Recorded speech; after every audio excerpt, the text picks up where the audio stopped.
Got to read between the lines. Got to read between the lines.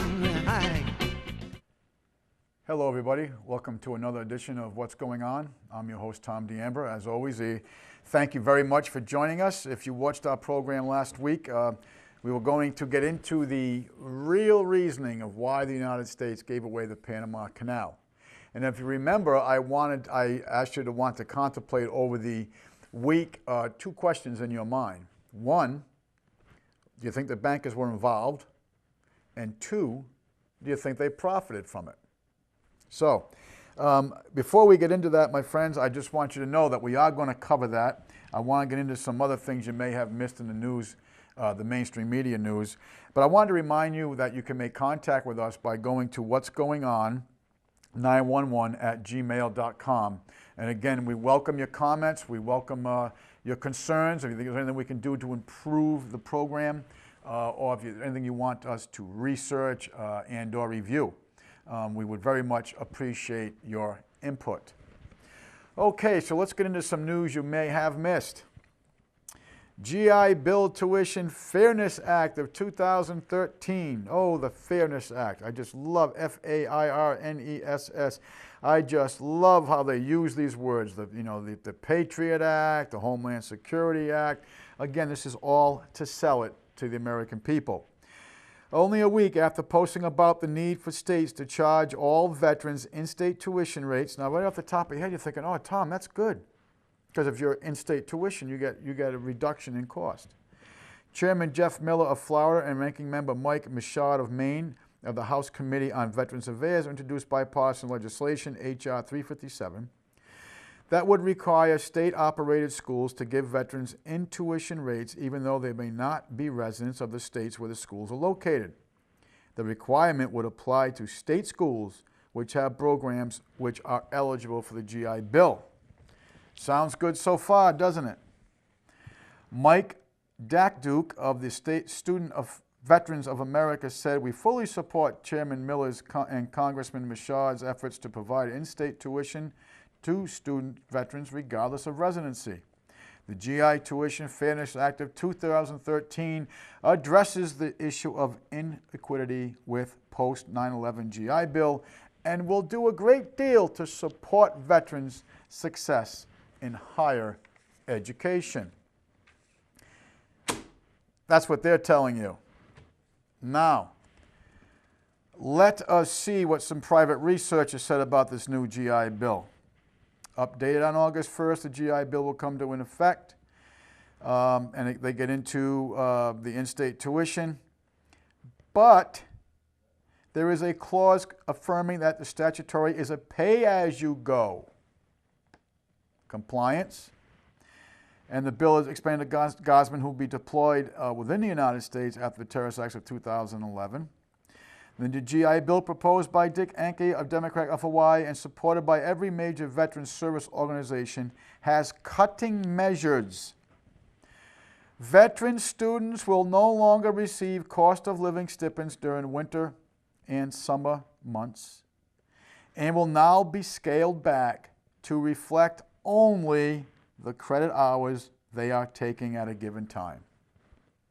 Are you reading between the lines here, my friends? Dan Caldwell, a senior at the Arizona State University, who served 4 years in the Marine Corps and has the new GI Bill for Veterans Affairs Administration website, told me that such a measure has cut about a year's of premium from a 4-year education. More significantly, starting in August, the tuition assistance for veterans attending private schools will be cut and resolve a nagging inconsistency. Yeah, they're going to resolve the inconsistency. They're just going to cut the benefit. And folks, I don't want to spend a tremendous amount of time on this, but my point being here is that here they are selling it to you. This is a great thing, the Fairness Act. But when veterans get together and actually do the number crunching, they find that benefits are being cut. According to the ProPublica 211 student veterans at Columbia University received average-related aid in 2009. Starting in August 1st, the new Fairness Bill, GI Bill, they will see an overall average of $10,000 cut in benefits. The situation is significantly worse in the University of Chicago. 69 veterans received an average of $27,500. They will see, and at the University of Pennsylvania, same results. They saw a $17,500 cut in benefits. This is your new GI Fairness Bill. Is it fair to the veterans? I don't think so. Folks, watch how they sell it to you is all I'm going to tell you. That enrages me. And not because I am a veteran, but because I see what's going on with the veterans in this country. Do you know what the #1 category of homeless are in this country right now? And this is according to HUD, Housing and Urban Development. Veterans. Veterans are the #1 street people or homeless people in this country right now. Do you know the Veterans Administration, if you go into the VA hospital and you tell them that you're depressed, they will come and take your guns because you're mentally unstable? And I know, because you've been watching this program, you understand that the #1 threat, according to Big Sis, as it's called, the Homeland Security, is veterans. And we read that to you verbatim on numerous shows. Veterans are the #1 homeless people. Veterans are now going to have their education benefits cut dramatically. And veterans are the #1 threat to the insolvent corporation controlled by the bankers that you know as the United States government. Troubles mount for Hagel on first Afghan visit. If you don't know who Hagel is, he's Secretary of Defense. U.S. Defense Secretary Chuck Hagel's first trip to Afghanistan was overshadowed on Sunday by contentious speech by President Hamid Karzai and a security scare that forced their press conference to be canceled. Karzai and Hagel's appearance in front of the cameras was to be the key part of the Pentagon chief's visit to Afghanistan, as strained U.S.-Afghan relations focused on the withdrawal of NATO-led foreign troops by the end of 2014. Well, let me see. It was 2008, 2010, 2011, 2012, and now we're at 2014. Now, I'm going to go to another article here. Why do you think there is strained relations? Ahmed Walai Karzai, or Karzai, the powerful half-brother of the Afghan president Hamid Karzai, has been killed by one of his security guards inside his own house in Kandahar, according to local chief of border police. Ahmed Walai Karzai was killed at about 11:30 a.m. He was killed by his bodyguard inside his house, said General Abdul Razak. And if I'm pronouncing his name wrong, my apologies. Razak said an investigation into the assassination is underway. A tribal elder in Kandahar province also confirmed the death of Hamid Walai Karzai. Karzai was seen as a keystone of security in the south, and his assassination will raise fears about a potential power and security vacuum in the insurgent-ridden region.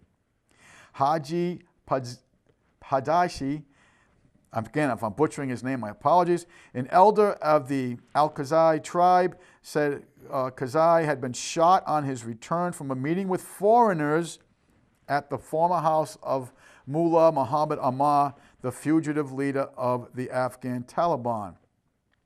Karzai had come under criticism in the past from local Afghans for renting the property to international officials. It is reported in the New York Times in 2009 that he received rent money from the CIA and American Special Operations Forces for allowing them to occupy a large compound outside the city that is former home of Mullah Muhammad Ammar. The Kandahar Strike Force, A militia run by the CIA, my friends, this is the New York Times, also shares the compound. Hamad Wali Karzai was a powerful figure in Afghan politics. He was said to be the key figure in the illegal Afghan opium trade and was also reported to be on the payroll of the CIA. He said international forces used these charges to deflect their own failings in Afghanistan. Hamad Wali Karzai was the head of the provincial council in Kandahar, Afghanistan's second biggest city, which had been the target of previous assassination attempts. In 2009, 4 suicide bombers stormed the provincial council official in Kandahar, killing 13 people. Hamad Wali Karzai claimed he was the target of the attack. So what do we get from this article in the New York Times? One, he's the brother of the President Karzai. Two, he has a deep business and personal relationship with the CIA and the United States government. And three, he was renting out properties to the CIA and Special Operation Forces in Afghanistan. And four, he was the kingpin of the Afghan opium trade. Do you think there's any correlation here to all the heroin that is in this country? Any at all? And do you think there's any correlation to the international banksters that are washing the billions of dollars of drug money every year in this country? You would have to be completely naive not to see the correlations here and the links. Completely naive. He has a business and a personal relationship with the president of Afghanistan, their blood relations. He has a personal and business relationship with the CIA and Special Operations. It is on record that he is renting them what they call a compound, which is a building of infrastructure. And it is on record that he is the #1 kingpin of the Afghan opium trade. Is this the reason why troubles mount from Mr. Hagel and relations with the United States? Let's continue where we were. Karzai and Hagel's appearance in front of the cameras was to be the key part of the Pentagon chief's visit to Afghanistan, as strained U.S.-Afghan relations focus on the withdrawal of NATO-led foreign troops by the end of 2014. My friends, as long as the Golden Crescent is in Afghanistan, we are not going to be leaving that place. And if you don't know what the Golden Crescent is, for those of you that were in Southeast Asia, you're used of the Golden Triangle. The Golden Triangle was the second most geographical area in the entire planet, the production of poppy. The #1 production of poppy in the entire planet is the Golden Crescent in Afghanistan. So I want you to, what was to be the big thing about Hagel's trip to Afghanistan? To get on camera. Why do you think they want to get on camera with these two buddies smiling and loving each other? So they can sell it to you. So they can sell it to you. These are the actors. Watch our puppets dance to the string masters. So you can watch the dog and pony show, the stage. So they can sell it to you. But the event was scrapped just a few hours before. It was due to be held at the presidential palace in Kabul, with the U.S. officials citing unspecific security concerns. Hagel's trip was also marked by 2 deadly suicide bombs on Saturday, one within earshot of Kabul, and a further delay to the planned transfer of the controversial Bagram jail from U.S. to Afghan control. My friends, a bomb is in earshot of Kabul. That's supposed to be a threat to Hagel. Read between the lines there. I got to think that maybe people we control set off these bombs, so we had an excuse not to do this dog and pony show press conference, so they wouldn't have to talk about the real reasons of what's going on in Afghanistan. In a provocative speech on Sunday, Karzai, this is the president now, said that the U.S. was in daily talks with the Taliban and that insurgent suicide attacks enabled the international military force to justify its presence in Afghanistan. What did I just say? What did I just say? Okay? So who's in charge of the bad Taliban? Of course, we understand, my friends, that the Taliban, the CIA, and the Mossad were losing billions of dollars a year for 14 years. You want to know why? Because the Taliban did not allow the growing of poppy. The second thing we did when we went into Afghanistan was control the Golden Crescent and finance the opium farmers, the poppy farmers, to get the poppy growing again. Look it up. I have read this to you verbatim before. The bombs that were detonated in Kabul and Khost were not a show of force. They were serving America. This is the president of Afghanistan. Listen to this. The bombs that were detonated in Kabul and Khost were not a show of force. They were serving America, he said in his televised speech to the people of Afghanistan. Oh, by the way, my friends, when you read this, you'll see that 19 people were killed in them bombings. A lot of them children. Of course, what better way, as we all know, to get the emotional response in the Hegelian dialectic than to murder children. It is their slogan for 2014, scaring us that if the U.S. is not here, our people will be eliminated, Kazaa said, who is known for making inflammatory remarks. See, this is the mainstream media now. This guy is, number one, saying the United States controls Al-Qaeda, the Taliban, that the United States is using the bombs to blow up and create the crisis. But even though he says all this, they have to add in there, known for making inflammatory remarks. Hagel tried to downplay the tensions with Kazaa, saying that after their meeting, he was pleased to renew an old friendship. Really. He has his ways, Hagel said. There will be new challenges. There will be new issues. It shouldn't come as a surprise, but I don't think any of these challenges that we cannot work our way through. I told the president that it is not true that the United States was unilaterally working with the Taliban and Al-Qaeda. The fact is, any prospect for peace and political settlements, that has to be led by the Afghans. General Joseph Dunford, commander of NATO forces Afghanistan, had earlier strongly criticized Kazaa's speech and was also forced to deny the U.S. and Taliban were working together. I don't know why President Kazaa may be doing this, he said. I guess his perspective is maybe it's productive to air these differences in public, but I let others judge that if it's being particularly helpful. Hagel and Kazaa's talks came as the two countries face up a testing transition phase in which NATO troops, supposedly going to exit Afghanistan, and I will not go on with the rest of the dogma. Okay? And then he gets into how, transitions are tough and our relationship is changing, but we're maturing our relationship. Isn't that something? My friends, I invite you to go to whatreallyhappened.com, and I want you to click on, I think the name, and I've done this before with you, is Afghanistan, or Why Our Children Are Dying in Afghanistan, and you will see pictures of not only the U.S. troops protecting the poppy fields, but actually harvesting the poppy and packaging the poppy.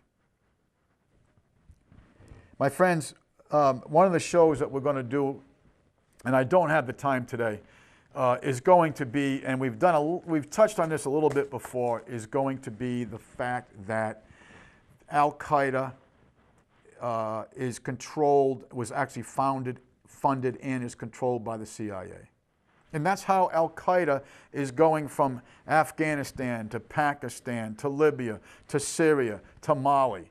They don't have C-141s and C-5A Galaxies to transport all their logistics and their manpower to these different nations in a coordinated effort.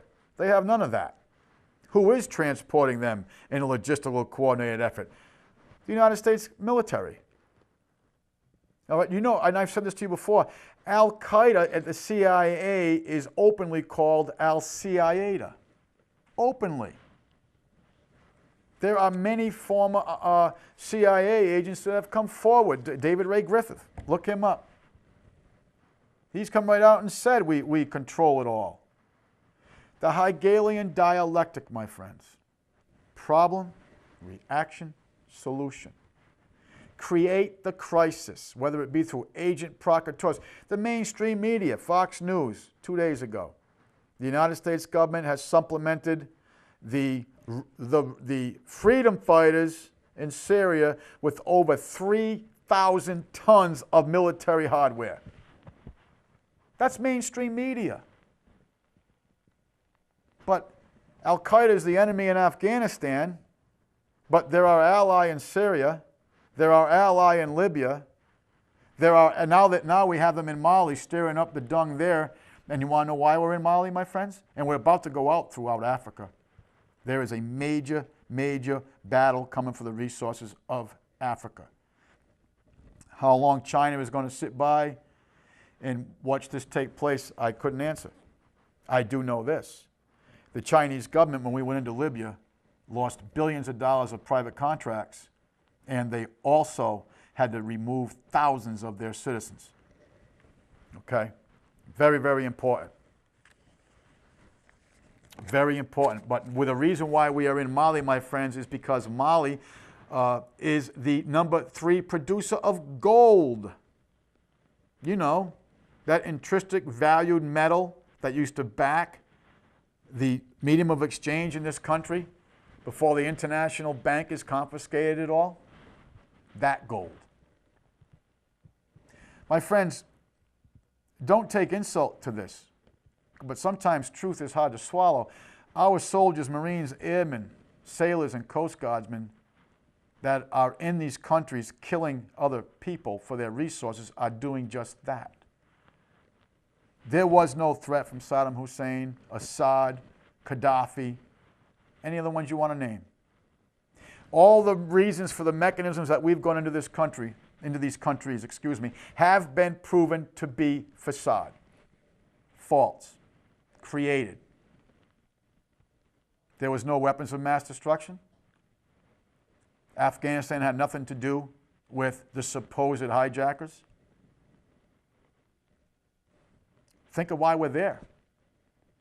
We are there for resources. The world war that began, and all world wars build in scope and size. But make no doubt about it, my friends. China, India, Russia, Iran, and others are all militarily gearing up to war with the United States. The Chief Admiral of the Navy made the comment that war with the United States is inevitable. The top general and the president of China also made similar comments that there is a coming war with the United States. And one of the big reasons why they took over, the Chinese paid so much to Panama to control the 2 entry and exit points of the Panama Canal were because of this coming war. And in a little bit, we're going to get into why we sold the Panama Canal, or gave it away, I should say. Okay, let us continue with some news you might have missed. Obama intends to use drone strikes to kill Americans. This is from a news source called Natural News. The author is Mike Adams. President Obama plans to use military drones in the skies over the United States to assassinate journalists, patriots, critics of his administration. That is an inescapable conclusion from the emerging pattern of evidence now publicly available. The evidence is a 16-page memo that was released by Obama lawyers in the Department of Just Us.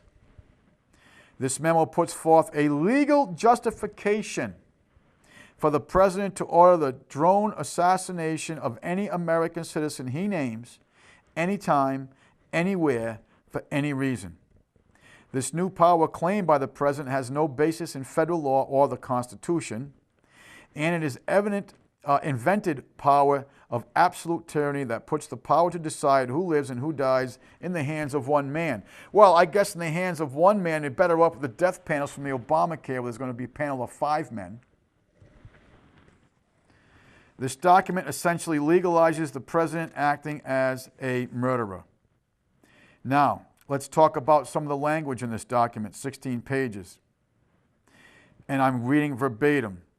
is intentionally written to include Americans on U.S. soil as potential targets. Okay? Are you reading that again with me? There's 16 memo pages. I'm going to read this one line, I think, that sums the whole thing up. And I have read the 16-page memo. Intentionally written to include Americans on U.S. soil as potential targets. What happened to the jury system? What happened to habeas corpus? What happened to an appellate process? It's gone. John Warner Defense Authorization Act, the Homeland Security Acts, took care of that. The 16-page white paper is written so vaguely that it states, permit the president to kill Americans here in the United States. That's the whole point, actually. If Americans on U.S. soil were to be excluded from such drone assassinations, such language would have been made readily apparent in the memo. But no such language is found in the memo. In fact, the tone of the document quite clearly states that the president has the authority to order drone killings of U.S. citizens anywhere in the world under any circumstances. The deliberate killing of U.S. citizens pursuant to a targeted operation authorized or aided by the government. Now, think about this. No judge, no jury, no habeas corpus, no appellate process. Now, do you think there's a reason why there's 30,000 drones and a drone program being for domestic use? Look it up. I read this to you months ago. 30,000 drones are being set up for domestic use here in the United States. 30,000. They have declared you the enemy with the 1933 Trading with the Enemy Act, and we have read that too many times to even think about counting. They have declared the United States of America with the NDAA, National Defense Authorization Act, a combat battlefield, or battleground was their exact language. And now they have put into language something that Hitler, Stalin, Mao, and none of the rest of the butchering people have done. Put it in writing that with executive decision, they're going to snuff the American people out. DHS arming for war with Americans. This is the Denver Post, more mainstream media, through an Associated Press article entitled Homeland Security buys 1.6 billion rounds of ammo. Now, I know that we have read this to you before. Well, I want to tell you this article is out of date because they just bought another 316,000 rounds of ammo last week, bringing the total to 2.316 billion rounds of ammo for domestic use for Department of Homeland Security. Okay? Think about that. My friends, I have to get on here. I'm just going to get into again. Kentucky Senator Rand Paul took a stand against attorney of enduring a long filibuster on the floor of the U.S. Senate. We've probably all heard about this. He went over 12 hours, and the only reason why he left, my friends, is because he had to use the bathroom. That's true. That's why he... You know, I got to think about this. They're all against us having guns to protect ourselves.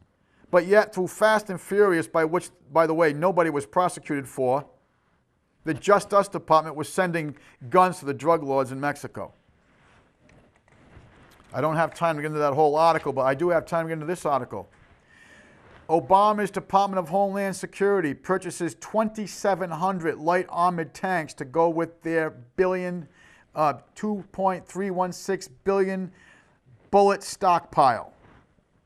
This is March 3rd, 2013. All right, think of this. Obama purchased 2,700 light armored tanks assigned to the Department of Homeland Security. Actually, my friends, when you do the real report, it's 2,707 light armored tanks to go with their 2.316 billion rounds of ammunition. Vigilant Stare launched airborne wide area persistent surveillance, known as WASP service. Probably haven't heard about this. Mainstream media hasn't covered this. The Sierra Nevada Corporation and ITT Excelis have completed in testing the Vigilant Stare, a manned aircraft-based wide area persistent surveillance, WASP, concept demonstrator. Be in operational capacity. It went into operational capacity in August of 2012. The Vigilant Stare system, my friends, when you get into this whole thing, is for domestic use. DARPA shows off its 1.8 gigapixel surveillance drone that can spot a terrorist from over 20,000 feet in the air. Who's the number one terrorist threat in the United States, my friends? Veterans. Who's number two, my friends? Constitutionalists. Who's number three, my friends? Homeschoolers. DARPA, the U.S. Army, has taken the wraps off of August IS 1.8 gigapixel video surveillance platform. This is from the Extreme Tech Reports. Think of that, okay? I want you to think about that. This is another article, same type of thing from another scientific tech magazine. Oh, but you know, Tom, I haven't seen any drones around here or anybody reporting them. Just like back in the 90s, there was no black helicopters. Remember, folks, you were a nut, you were a wacko if you said they were black helicopters. Now the black helicopters are prevalent everywhere. So has anybody reported any drone activity in the United States? I will tell you there are hundreds of reportings. But this one you may have heard about in the mainstream media. The pilot of a commercial jetliner. Now, first of all, this guy's an aviator. This guy's not up flying a commercial jet, drinking, smoking dope, and having a good old time. And he's got his eyes out for his flight patterns. And he can identify aircraft and distance and airspeeds. The pilot of a commercial jetliner spotted a drone aircraft hovering near his plane as he landed at JFK Airport yesterday, according to sources. This is the New York Post. The pilot spotted the unmanned craft described as a black drone hovering just 200 feet from his jet, about 3 miles east of the airport as he made his approach. He was very clear as to what he saw, said the ATC air traffic control source. The pilot told investigators the object was flying about 1,800 feet and was a black drone about 1 meter square with helicopter rotors in the corners. It didn't require the pilot of the jet to take any evasive action, and it did not interfere with the aircraft. The pilot landed safely. See, that's okay. Don't worry about it. He didn't have to evade anything. That's a pilot, my friends. A trained commercial international flight aircraft pilot. Okay.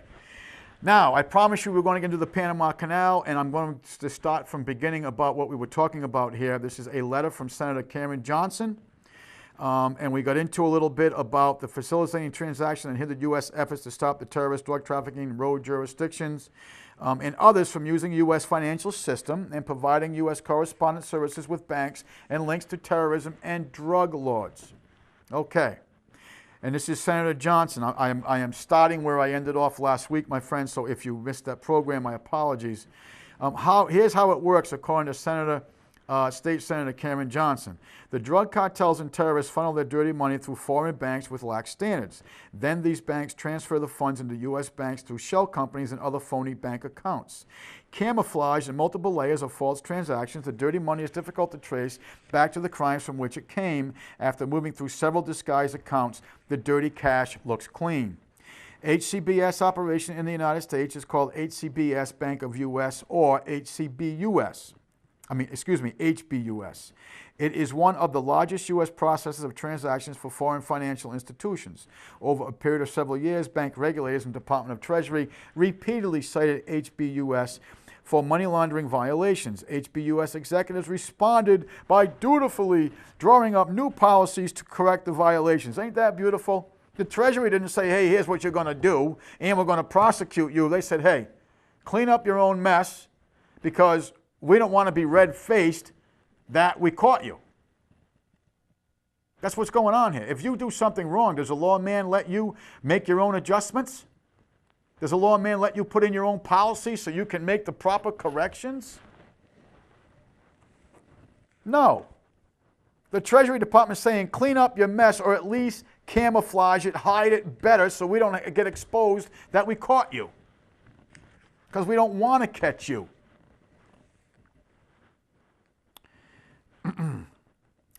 Then the bank simply ignored the new policies and continued to operate in violation of the law. So they created the law. When the next audit was performed, the regulators discovered the continuing violations and issued new citations. The bank responded with new written policies and then continued with business as usual, ignoring its own policies. The game was played out dozens of times with citations, new policies, and ongoing money laundering activities that were never corrected. The outlaw bank seemed immune to law enforcement. Do you remember we talked about Attorney General Eric Holder last week, verbatim, read it to you verbatim, that the banks are too big to prosecute? Now pause for a moment, go back to August 15th, 1914, and we're talking about the Panama Canal here. The Panama Canal is a great commercial value of the United States and many other nations, cutting down transit times, lowering the cost of moving goods and products. But the most significant aspect of the Panama Canal is its strategic military value. The United States is partly surrounded by vast oceans, making us particularly vulnerable to attack by sea. Thus, our Navy is a crucial component to our national defense. Totally agree. If the Navy is important, then the Panama Canal is, or was, the crown jewel of the U.S. Navy. The United States has two wide-open coastlines, thousands of miles apart, facing two different oceans on the eastern and western edges of the country. Ideally, we would have two navies, one to protect the eastern or the Atlantic seaboard, and the one to protect the western seaboard on the Pacific. Maintaining two navies, however, would be very costly. In the absence of two full navies, the best thing to do is to move the ships quickly between the Atlantic and the Pacific as needed. Until 1914, however, they were blocked from doing that by the land masses of Central and South America. It takes time, approximately 30 days, to move a ship from the Atlantic to the Pacific by sailing around the southern tip of South America. 30 days is a long time during a crisis. 30 days can mean many lives lost, and it can make the difference between winning or losing a war. Transit through the Panama Canal takes only approximately 8 hours, which makes the Navy much more able to quickly move from the Atlantic to the Pacific in order to defend our country's two coastlines. Upon its completion, the Panama Canal became our most important military asset. In 1977, to the horror of local Americans, my friends, I will never forget this, and despite immense public opposition, and this President Jimmy Carter, this was actually in 1979 when he did this, President Jimmy Carter signed over ownership of the Panama Canal, which was then under the communist dictatorship of Omar Torres. And I told you about Torres, that he received the Shah of Iran, which we put into power in Iran. He was decimating his nation. The people rose against him. We got him out of Iran. Panama accepted the Shah for 30 days, and we gave him the Panama Canal. That's how we sold it to the American people. Torres, under the communist dictatorship of Omar Torres, who had seized power in a military coup. Torres then turned around and surrendered the U.S. military bases at the eastern and western ends of the canal to the communist Chinese. Okay. Considering the military and commercial importance of the canal, why would President Carter do such a thing? Why would he just give the Panama Canal away? The answer simply is money. A bank is a business, and just like any other company that manufactures a product or markets a service, the product that banks offers is money in the form of interest-bearing loans. Manufacturers sell shoes or paper clips or cornflakes. Banks sell loans. Banks profit comes from lending out of the money, and that deposit is placed with the banks and then charging interest on those loans. The larger and longer the loan and the smaller the repayment amount, the bigger the profit. Banks especially love making loans to foreign governments because those types of loans are usually huge and long-term with enormous interest payments or profits to the bank. A bank would much rather loan $1 zillion to a third world nation with a long-term payback schedule than to loan $1,000 to a small businessman who is anxious to get out from under the debt as quickly as possible. It is a lot of work for the bank to process hundreds of small loans than to process one gigantic loan to a third world nation. And I must add, my friends, if you read the book, basically what it gets into, I don't want to digress too much here. What's put up for collateral from these third world nations? Their resources, their oil, their rubber plants, their gold, their silver, their uranium, their plutonium, whatever is in that country. Their people. Under Torres, Panama racked up millions of dollars in loans from more than 30 international banks. Panama's economy slowly sank under the crushing weight of debt. Geez, that sound familiar? With the interest eating up this tiny nation's resources until it became clear that Panama would surely default, the banks would have to write off the loans, and the bank's risky loan practices would be exposed to thousands of unhappy stockholders. One solution would have been to let the loans default and the bank absorb the loss, as they should have. Banks don't absorb losses, my friends. They merely transfer the liability. And if there's anything that's going on in the global economic financial crisis right now, that's the crux of it. They do not absorb losses. They merely transfer the surety or the burden. One solution would have been to let the loans default and the banks absorb the losses again as they should have. The banks, of course, would want to avoid default at all costs. They preferred to find a rich new source of income from Panama that would provide a constant stream of cash so the Torres government could continue to make the payments on its loans. And where would an impoverished third world country run by a tin-horn dictator swamped in debt, a tin-horn dictator like Torres, swamped in debt, find a rich and endless stream of income to bail them out of their problem? Voila! The Panama Canal, the most valuable piece of real estate in all of Panama.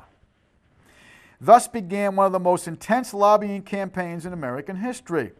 The goal was to persuade Congress and President Carter to give the Panama Canal to the Panamanian government. Panama would thus have a guaranteed annual revenue of $10 million a year from the tolls generated by the canal traffic, which would enable Torres government to make their loan payments to Chase Manhattan, First National Bank of Chicago, Citibank, Marine Midland Bank of New York. Do any of them banking institutions ring a bell to you today? They should. Go and do a review. Watch this show where we went over all the banks and all the money they received from the $23.8 trillion worth of money that you're worth an ain't money of debt instrument that you're liable for now with the bank bailout. Every one of them institutions are in that equation. And more than 20 other financial institutions that had made the risky loans to the Torres government. It was a classic government bailout. The canal toll should have gone to the U.S. Treasury, i.e. the U.S. taxpayer. Instead, the tolls would be paid to Panama, which would use the money to make their loan payments to the banks.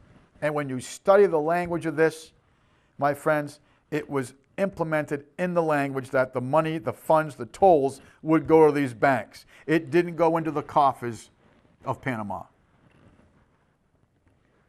In effect, American taxpayers would be paying off Panama's debts instead of Panama. Panama would be happy, the banks would be happy, and the U.S. citizens would foot the bill. It's hard to find words to describe the sheer arrogance of such a scheme. There was not even the slightest basis for giving the canal to Panama. The Panama Canal was undisputedly a U.S. property. The U.S. had paid for the canal 4 times. We paid for the Republic. First, we paid the Republic of Panama $10 million outright for the rights to and sovereignty in the canal zone. Folks, that's $10 million in 1914. Plus, we agreed to pay Panama an ongoing annual subsidy for the privilege of remaining there. That annual subsidy began at $260,000 per year and increased over the years to $2.3 million by the year 1977. Second, we paid $90 million to more than 3,000 individual landowners who owned property in what would become the canal zone itself. And third, we paid $40 million to the French Canal Company, which had attempted unsuccessfully for 8 years to build the canal itself. We purchased their rights, their land, and their property, and we equipped the equipment in the canal zone. Finally, fourth, we paid a $25 million peace offering to the government of Colombia, which was miffled with that the Panamanians had revolted from the unstable Colombian government and formed an independent nation, thus depriving Colombia of the spoils of the Canal Treaty. Are you with me here? What they're telling you is that Colombia held claim to the land you now know as Panama. And we had to pay off Colombia because that land was in dispute. So you and I, or I should say our progeny, they paid $25 million to Colombia in 1914. Okay? So the Colombian government would agree to this. Everyone who had even the most tenuous claim received compensation for selling their land and their rights to the U.S. government. The Panama Canal belonged to the United States, or more precisely, to the United States taxpayer. It was an irreplaceable commercial asset and the most important defense asset in the entire military arsenal. The idea of just giving it away to save the hides of a bunch of scheming bankers was outrageous and diabolical. Nevertheless, that was the plan, and it succeeded. President Carter apparently wasn't too hard to persuade. In his first official act of being sworn in as president, he signed the memorandum to begin negotiations to give away the canal. Now, my friends, that's what she's talking about in 1977. I want you to understand that in 1978, I was in the Marine Corps, and I can tell you that on November 4th of 1978 is when the embassy fell. And why I remember that so well is because I was on my way to the lovely place known as Australia, and got diverted to a place called Dago Garcia, which I never heard of prior to there, which is a military island owned by England off the Strait of Hormuz. And I remember the date. So I want you to think about this. What I'm trying to knock home here is that this negotiation process started in 1977. They actually agreed to it and sold it to the American people, that because the Shah had fallen in Iran in 1978, that that's how we sold it to the American people, because the Shah went to Panama for 30 days and died. Ha ha ha. Wasn't that convenient for everybody involved? I want you to think of that. The president sold it to the people of a 1978 incident, but the negotiations began in 1977. Do you think you were lied to? He appointed Sol Linovitz as a negotiator for the proposed giveaway. Linovitz was a member of the board of directors of the Marine Midland Bank. What a coincidence! One of the heaviest bonded and indebted banks to Panama. They just happened to be, for the negotiation of the contract, a major board member of that bank. Just a coincidence, I'm sure. The conflict of interest wasn't lost in the sight of the U.S. Senate, which refused to confirm Linowitz's appointment. However, President Carter made a 6-month temporary appointment without Senate approval. He evaded the confirmation process and seated the negotiator, whose main interest was in saving the international bankers, not in protecting the property of the American taxpayer, or, I may add, preserving the defense of the United States. Linowitz concluded the treaty negotiations just hours before his appointment had expired. More convenience. The average American was unaware of the real issue of the Panama Canal giveaway. The real issue of the Panama Canal giveaway was the banker bailout. As might be expected, the media helped in the cover-up. Another shocking thing. They demonized the United States as an imperialist villain, which had robbed the impoverished Panamanians of their land and imposed its will upon them, to the tune of $2.3 million in 1977. In 1914. But yet we were the evil imperialist. Oh, folks, I'm going to go on with this, but don't you just see this? You were sold a false bag of goods again? The crown jewel of the U.S. Navy worth millions of dollars was stolen from the American people in order to save the sorry bank executives. Marine Midland Bank Director Saul Linsowitz would later refer to his key role in the giveaway of the Panama Canal, the accomplishment of which I am most proud of. How much money do you think Marine Midland gave Mr. Linowitz? But duplicity has its rewards. In 1980, 1 year after the Panama Canal Treaty was confirmed, a Chinese financial empire ate the Marine Midland Bank. The Chinese institution had managed to acquire 51% of the controlling interest of Marine Midland and then continued to buy up more shares. By 1987, the Chinese bank owned 100% of Marine Midland. Fat, rich, and careless, Marine Midland was gobbled up by a fatter, richer, and more ruthless bank. After shoving our most important military asset into the jaws of the communist Chinese, Marine Midland was itself then devoured by the same beast. What you might wonder is the name of the bank that consumed Marine Midland. Are you ready for this, my friends? It's HCBC, the same bank now accused of laundering billions of dollars of drug and terrorist profits. Through the bank in London, HCBS is Chinese. The initials stand for Hong Kong Shanghai Bank of China. The U.S. branch of the bank, HCBS, Bank of the U.S., or HBUS, is the former Marine Midland, and Marine Midland is now HBUS. The scoundrel institution that gave away the Panama Canal is the same outlaw bank now laundering the profits of billions of dollars worth of the drug cartels. If money is the lifeblood of the banking industry, then power is the elixir that hydrates the black souls of the international bank executives. A 2009 Hollywood film, The International Bank, explained how banks acquire power. The film was loosely based on the real-life BCCI international banking scandal of the 90s. And my friends, do you know what elite family was linked to the BCCI? Try the Bushes. The Bush family had direct links to the BCCI. What was the BCCI doing? Washing drug money, particularly cocaine. Who was director of the CIA back then?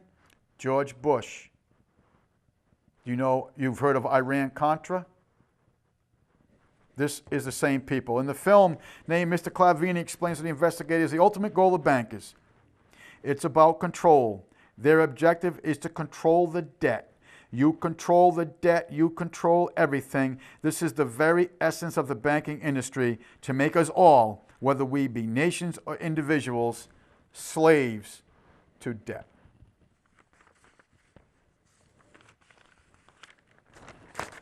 My friends, Hunter S. Thompson once said, the American people never know what's really going on. They are always sold a bag of phony goods. Now you know the real reason why the United States gave away the most important military asset in the history of our nation. So the bankers could recoup the losses from fraudulent and ill-advised loans they had made to a communist dictator. And this is what's going on today. Nothing has changed Yes, this is 1977, but you can go all the way back to 1913 when they took control of it. You can go back to 1812, the War of 1812, with regards to the Second Bank of the United States. You can go back to the Civil War, and you can go back to the founding era of this country. As Ben Franklin said so well, the primary cause for the people to take arms against England was because the Bank of England did not allow the colonists to issue their own non-interest-bearing script. This is where we are. This is what's going on throughout Europe, throughout the United States. This is why people in other countries right now are having their bank accounts drawn away with no control. Folks, you know, you used to think you had confidence in the banking institutions that your money was safe. First of all, you have no money. You have an instrument of debt from a private bank that's costing our progeny sweat equity for generations to come because they give us permission to print it.